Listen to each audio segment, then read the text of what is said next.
11조 성도라는 제목으로 하나님 말씀을 함께 나누기 원합니다. 11조 성도가 뭘까요?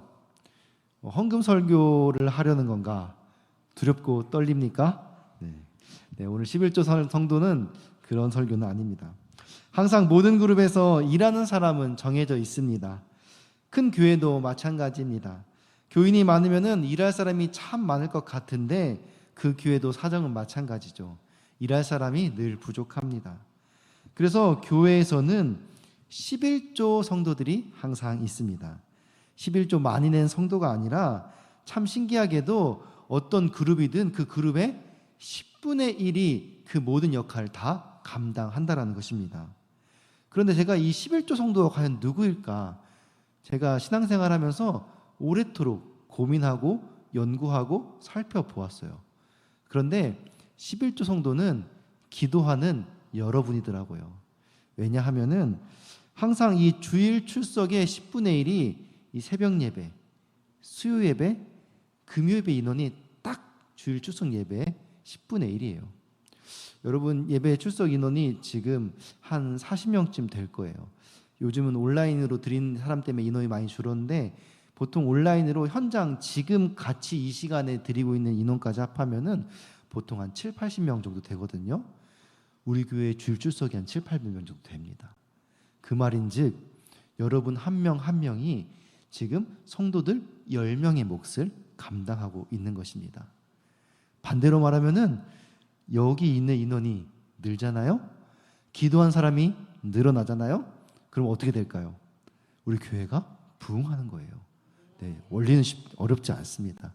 그러니까 여러분이 이 자리를 지키고 계속 기도하고 같이 함께 기도하자고 분위기를 만들고 세워가면은 우리 교회가 날로 성장하게 될 줄 믿습니다. 그래서 저는 이 여러분을 이 11조 성도라고 부르고 싶어요. 누가 얘기한 게 아니라 제가 한 말이에요. 그래서 서울제일교회가 하나님께 헌신하여 드리기로 작정한 그 11조가 바로 여러분인 줄 믿습니다. 세상에서는 이런 사람들을 좀 어려운 말로 창조적 소수라고 해요. 영어로는 Creative Minority라고도 하죠. 유명한 역사학자 토인비는 이렇게 말했습니다. 인간의 역사는 많은 사람에 의해 진보하고 발전하는 것이 아니라 창조적인 소수의 신념과 용기에 의해서 이룩된다. 여러분 이 말이 맞다고 생각하세요? 항상 역사는 어떤 창조적인 소수에 의해서 진행되는 거예요. 많은 사람이 이렇다 저렇다 이렇게 하자라고 하지만은 그것들을 거스르고 어떤 자기만의 신념을 가지고 그것을 꿋꿋이 해나가는 그 누군가를 통해서 항상 역사는 변해왔다라는 것이에요. 그런데 이 성경의 역사를 살펴보아도 마찬가지입니다. 그렇다면 성경에서 이 하나님의 창조적인 역사를 이루었던 이 11조 성도들, 그 창조적 소수는 누구였을까? 우리가 이 시간 함께 살펴보면서 은혜를 깨닫고 기도하는 시간 되시기를 소망합니다. 첫 번째로 이 11조 성도는 누구냐? 바로 이스라엘의 남은 자들이었습니다. 이사야는 이스라엘이 바벨론 포로가 되어서 70년간 노예 생활할 거라고 예언했어요. 그러면서 동시에 하나님께서 그들을 구원하실 거라고 구원의 노래도 불렀습니다. 그가 말한 이 비통한 일은 그들의 죄 때문에 생기는 일인데 그리 나중에 구원받는 것은 누구 때문이냐? 그럼에도 불구하고 이스라엘의 남은 자들이 있기 때문에 그들 때문에 하나님께서 구원하신다라고 말씀하십니다. 그래서 이사야는 그 남은 자들을 뭐라고 하느냐? 그루터기라고 말해요. 뿌리는 나무가 다 베어지고 썩어져도 그루터기가 남아있으면 그 위에서 자라나는 것처럼 영적인 그루터기가 바로 여러분인 줄 믿습니다. 우리 이사야 6장 13절 같이 읽겠습니다. 그 중에 10분의 1이 아직 남아있을지라도 이것도 화폐하게 될 것이나 밤나무와 상수리나무가 배임을 당하여도 그 그루터기는 남아있는 것 같이 거룩한 씨가 이 땅의 그루터기니라 하시더라. 아멘. 여러분이 이 자리를 지킬 때 서울제일교회 구원의 역사가 여러분을 통해서 이루어질 줄 믿습니다. 여러분이 이 서울제일교회의 영적 그루터기입니다. 이 영적 그루터기에는 또 하나님께서 주신 축복이 있어요. 바로 영화로운 면류관을 씌워 주신다라는 거예요. 이사야 28장 5절 말씀 함께 읽겠습니다. 그날에 만군의 여호와께서 자기 백성의 남은 자에게 영화로운 면류관이 되시며 아름다운 화관이 되실 것이라. 아멘. 하나님께서는 이 남은 자들을 통해서 이스라엘의 고통을 회복시키시고 다시 그 백성들을 일으켜 세우셨습니다.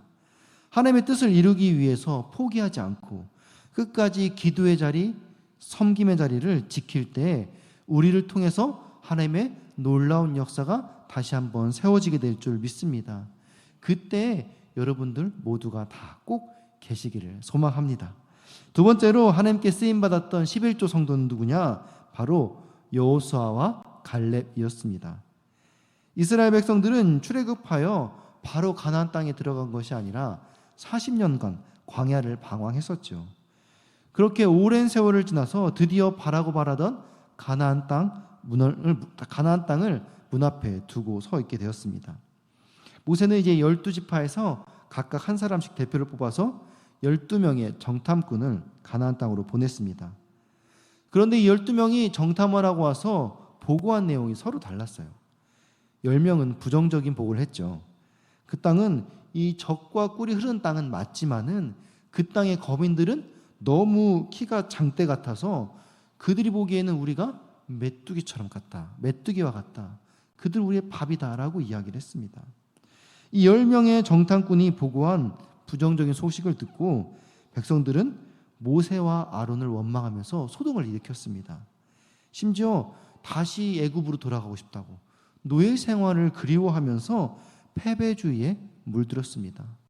하나님이 주신다라고 약속했는데 그 땅을 지금 40년을 거쳐서 지나와서 드디어 그 땅을 문전에 두고 있는데 이제 와서 그 부정적인 소식을 듣고는 다시 돌아가고 싶다고 차라리 노예가 낫다라고 이런 패배주의에 젖어버린 거예요.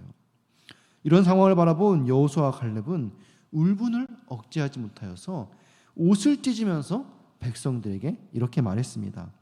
민수기 14장 7절에서 9절 말씀 같이 읽겠습니다.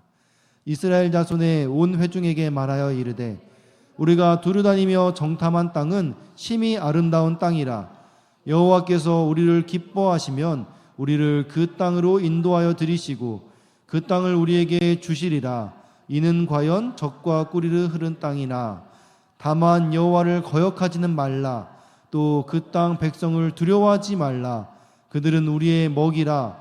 그들의 보호자는 그들에게서 떠났고 여호와는 우리와 함께 하시느니라. 그들을 두려워하지 말라 하나. 아멘. 이 갈렙과 여호수아는 하나님의 말씀을 의지해서 그 많은 무리가 그렇게 부정적인 보고를 했음에도 불구하고 하나님의 말씀을 의지해서 보고했습니다.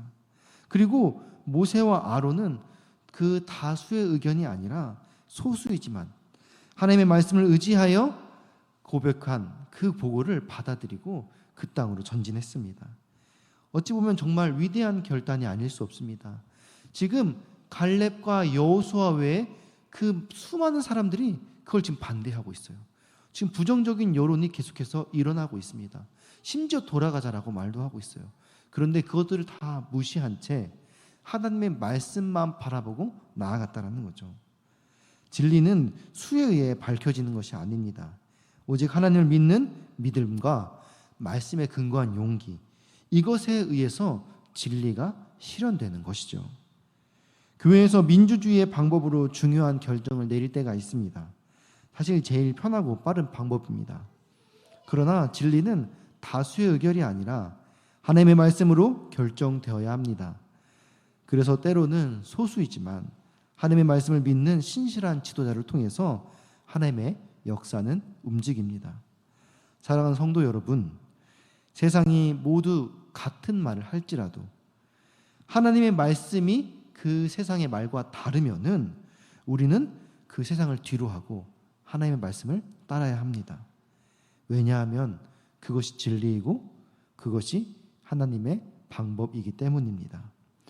모두가 그렇게 하나님의 말씀을 붙들고 승리하는 11조 성도님들 되시기를 바랍니다. 세 번째로 하나님께서 쓰셨던 역사의 11조 성도들은 누구였냐? 바로 예수님과 함께했던 마리아입니다.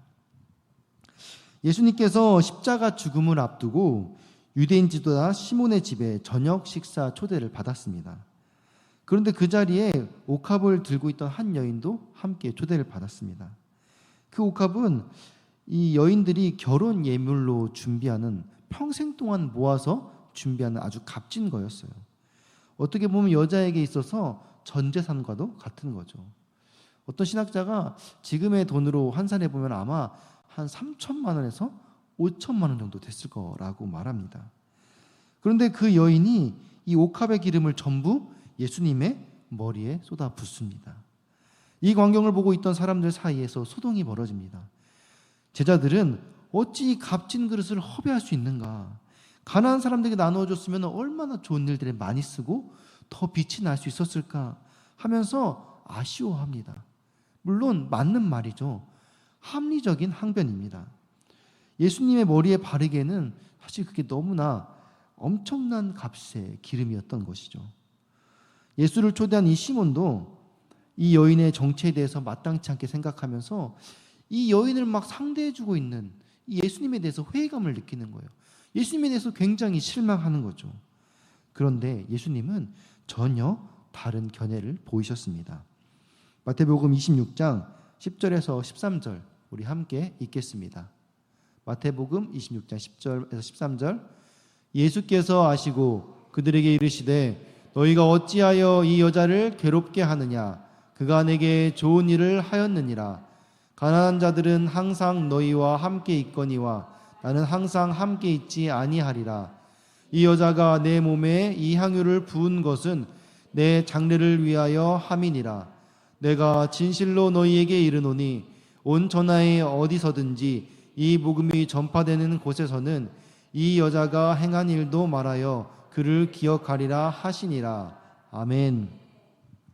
지금 예수님께서 이 사건을 보고 뭐라고 말합니까? 마리아가 예수님의 장례를 준비했다라고 말합니다. 사실 예수님은 공개적으로 자기의 십자가 고난을 3번이나 계속해서 말씀하셨어요. 그런데 그 누구도 그 예수님의 죽음에 대해서 진지하게 받아들인 사람이 한 명도 없었습니다. 예수님으로서는 얼마나 답답하겠어요. 물론 그들이 예수님을 사랑해서 예수님이 죽지 않았으면 하는 마음도 있었겠지만은 사실 그들의 마음에는 그것보다도 예수님을 통해서 얻고자 하는 이익이 더 컸겠죠. 예수님이 죽으면은 예수님을 따랐던 제자들, 그들이 3년 동안 했던 그 모든 수고와 이 모든 헌신들이 헛수고가 될 수 있기 때문에 예수님은 그 제자들 또 그들을 따랐던 이스라엘 백성들에게는 절대 죽어서는 안 되는 인물인 거예요. 그래서 예수님이 계속 죽는다 이야기해도 안 죽는다 그렇게 받아들인 거예요. 그런데 이것을 마리아는 계속해서 마음에 새겨두고 예수님이 죽을 날을 준비하고 있었던 것입니다. 때를 보았다가 예수님의 장례를 예비한 것이죠. 그래서 유명한 신학자 폴 틸리히는 이 여인의 행위를 거룩한 낭비라고 불렀습니다. 그런데 역사를 살펴보면은 이 거룩한 낭비를 통해서 역사가 흘러왔음을 우리는 보게 됩니다. 사실 세상에서 가장 거룩한 낭비가 무엇일까요? 바로 여러분이 있는 이 자리, 이 시간, 이 행동, 이 에너지, 사실 이 모든 것 아닐까요? 세상에서는 아무런 생산성 없는 활동이 바로 예배입니다. 예배한다고 돈이 생기는 것도 아닙니다. 찬양한다고 누가 알아주는 것도 아니고 헌금한다고 여러분의 사업이 확장되는 것도 아니에요. 그러나 우리가 예배할 때 하나님이 기뻐 받으시고 하나님의 일을 시작하십니다. 그래서 우리가 오늘도 이 시간 거룩한 낭비로 하나님께 드리고 있는 줄 믿습니다. 그래서 거룩한 낭비하는, 그렇게 여러분 하나님께 헌신하는 11조 성도 다 되시기를 주님의 이름으로 축복합니다. 마지막 네 번째로 그 하나님께서 쓰임받았던 11조 성도는 바로 바나바입니다. 이 바나바와 함께 동역했던 이 바울은 성경에서 굉장히 유명한 인물이죠. 바울은 우리가 알다시피 이 구원론을 체계화한 어찌 보면 최초의 신학자입니다. 이 바울의 신앙과 사상에 근거하여서 신약 성경이 다 쓰여졌다고 해도 과언이 아닐 정도죠. 그러나 사실 이 바울의 생애의 전반부는 반그리스도적인 삶이었습니다. 예수님을 핍박하고 예수님 믿는 사람들을 그렇게 죽이고 쫓아낸 그 삶이 이 바울의 전반기의 삶이었어요. 이것 때문에 수많은 유대인들이 그 바울을 거절했고 심지어는 살해 음모까지 서슴지 않았습니다. 그런데 이런 흐름에 반대하여 바울을 보호한 사람이 있었습니다. 그게 누구냐? 바로 바나바였습니다. 바나바는 바울이 다메섹 도상에서 예수님을 만나고 변화되어 예수님이 직접 세운 사도인 것을 확신하고 끝까지 지켜주었습니다. 바울의 배후에는 두 사람의 훌륭한 인격이 있었습니다. 바로 하나는 예수님이시고 또 하나는 바나바입니다. 예수님은 바울을 그리스도의 증인으로 부르셨고 바나바는 그의 보호자가 되어서 그의 길을 끝까지 인도해 주었습니다. 바나바가 바울을 보호하는 일은 사실 아무도 찬성하는 일이 아니었습니다. 오히려 위험만 뒤따르는 일이었죠. 그러나 바나바는 이 하나님의 역사에 충성하기 위해서 이 바울을 하나님이 세우신 사람이라는 걸 확신하고 끝까지 바울을 지켜주었다는 거죠.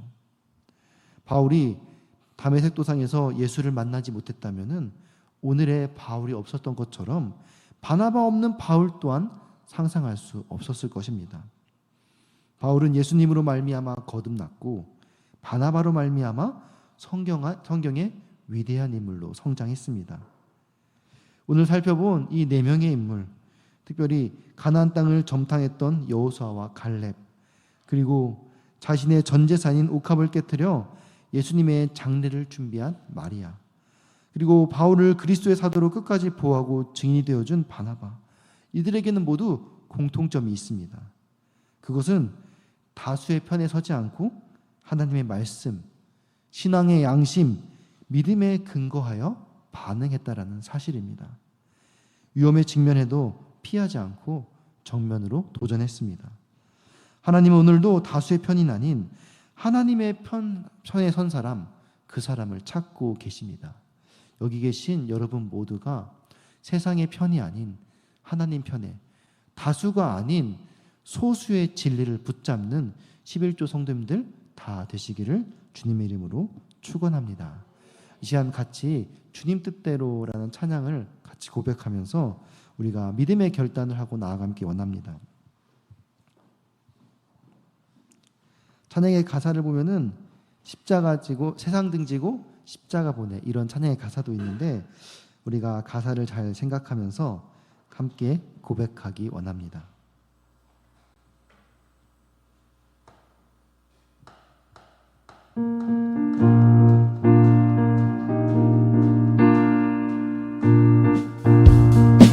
주님 뜻대로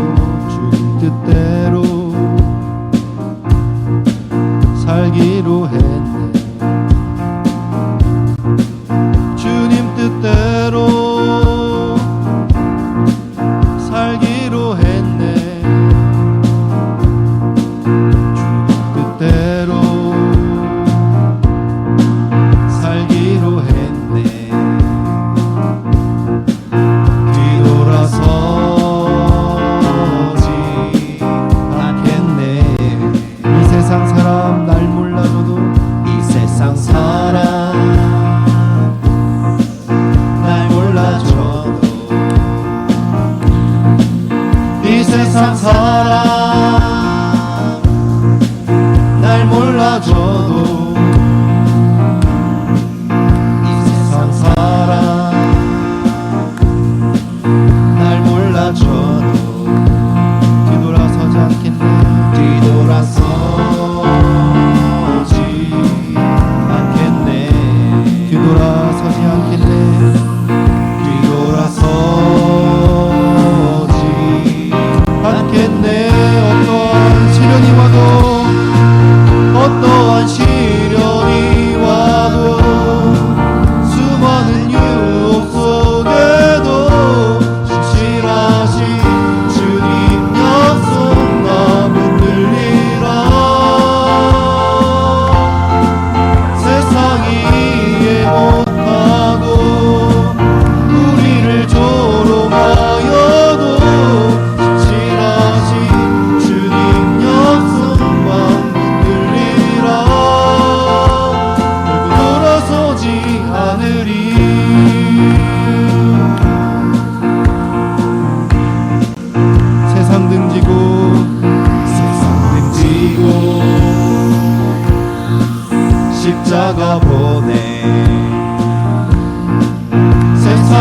지고 십자가 보내 세상 등지고 십자가 보내 뒤돌아서지 않겠네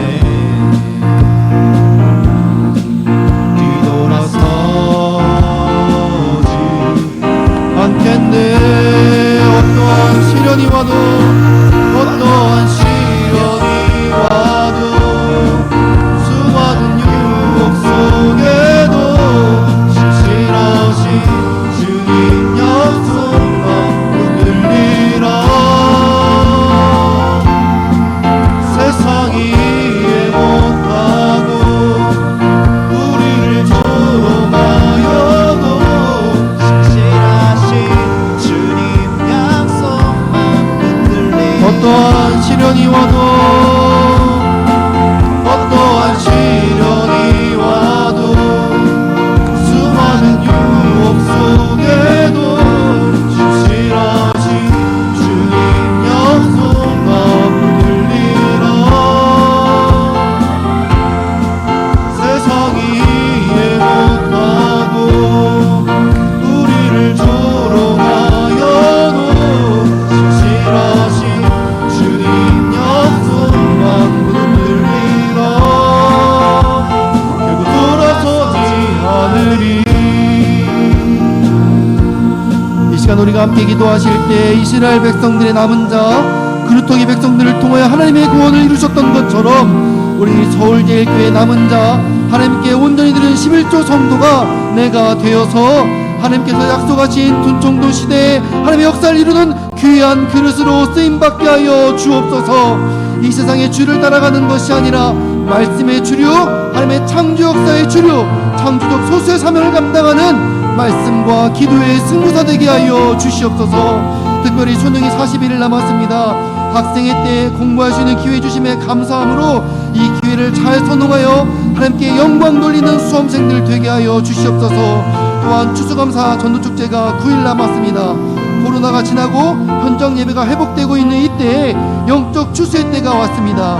장결자들, 영적으로 잠자있는 자들, 아직 예수님을 만나지 못한 자들 모두 주님께로 인도하여 주님께 영광 돌리는 우리가 되게 하여 주시옵소서라고 우리 사랑하는 주님의 이름 부르시고 같이 기도하며 나아가겠습니다. 주여